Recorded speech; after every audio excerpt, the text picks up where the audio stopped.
Hi, so this is my video for the C1 week 2 task. I watched the TED Talk video on who owns wildlife, and I found it very interesting that even though, especially now that climate change has gotten very, very bad, or that we as people should be caring more about it,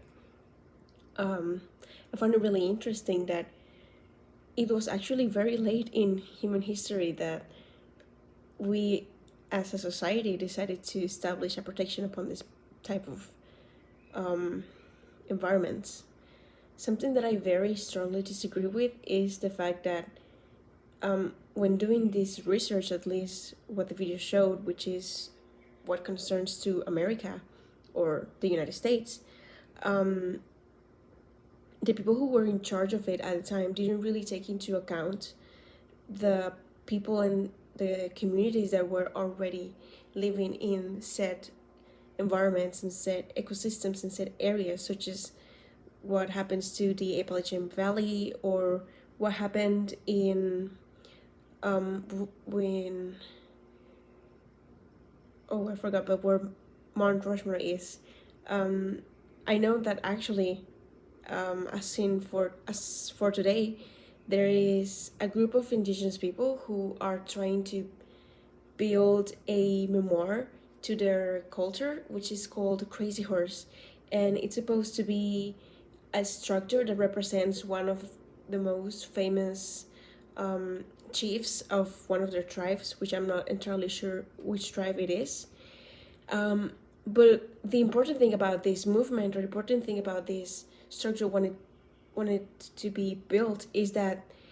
even if the structure itself is supposed to come as a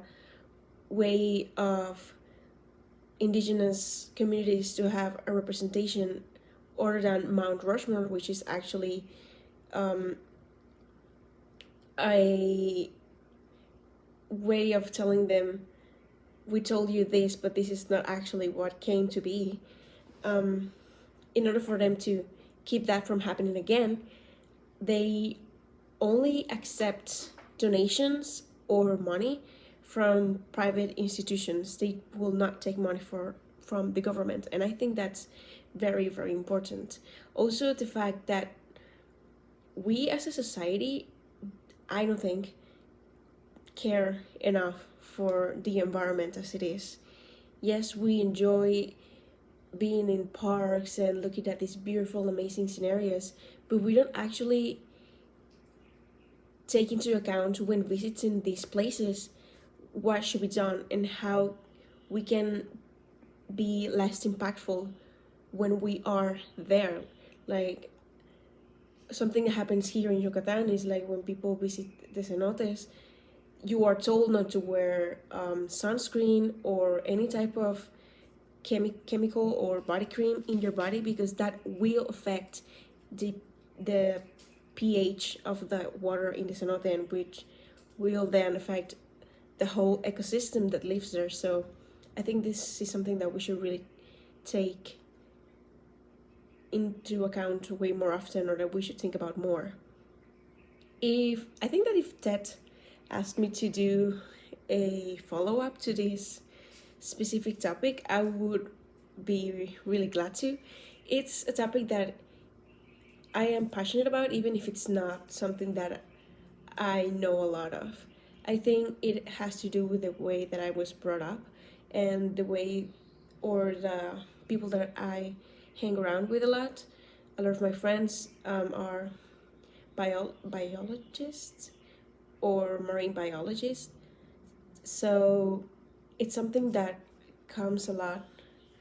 a lot in my day-to-day conversations. So I would definitely ask them for information. I will do my own research, and I would definitely like to touch upon the topic of what happens with those protected areas here in Mexico, because we have lots of them, but just as in the US, there is still a lot of work that can be done about them.